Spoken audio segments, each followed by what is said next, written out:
আসসালামু আলাইকুম, সবাই কেমন আছেন? আশা করি সবাই ভালো আছেন। তো আমি যে ভিডিওটা করতেছি সেটা হলো কি উদ্দেশ্যে আমি আপনাদের সামনে এই যে দেখছেন এটা এটা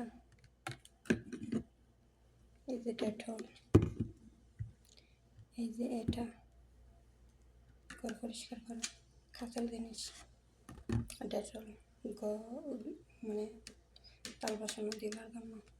তো আমি দেখি কি জানেন, সৌদি আরবের মহিলারা মানে নিজে যতটা যত্ন দেয় তার থেকে অতটা যত্ন দেয় আপনার কই জানেন, তাদের ঘরে তাদের সংসারে ততটা যত্ন দেয়। দেখেন এগুলো সব হয়েছে